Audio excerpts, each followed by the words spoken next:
Hey guys, how are you doing? We are going to see everything about the new control center that is going to come in iOS 18. Apple released the developer beta, and in the previous episode, we have explored everything about the iOS 18 home screen customization. And now you can see when you swipe right from the top right corner of your iPhone after installing the iOS 18, you can see the all new control center. Right side, we can see the power button at the top. Simply tapping on it will immediately bring you the slide to power off.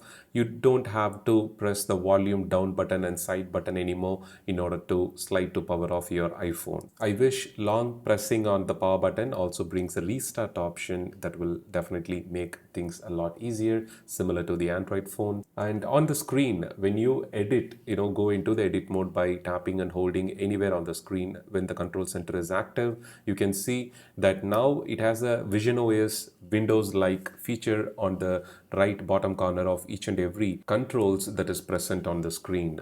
Most of them are customizable. You can increase and decrease the size of each controls. And of course, being the first beta, it has plenty of bugs from the home screen and the features that we are seeing right now. As you can see, the network settings immediately disappeared when I tried to resize it, and I have to add that control manually again by tapping on the add control. And here you can find plenty of controls, not just the default controls like up to the iOS 17. Now you can use shortcuts, automations, and any third-party applications that is going to support the controls feature, so that you can quickly access them from the control center, or the entire page is also called gallery.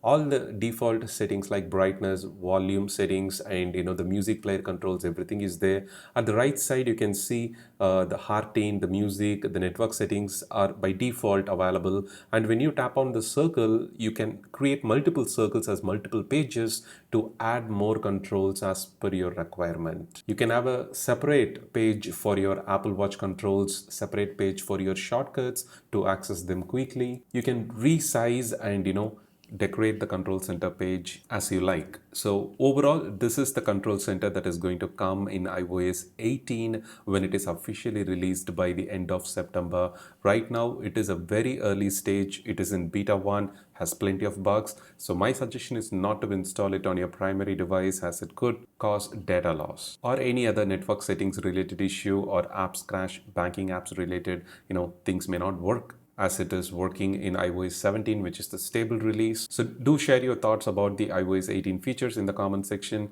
Thanks for watching, and for more, don't forget to subscribe. Have a wonderful day.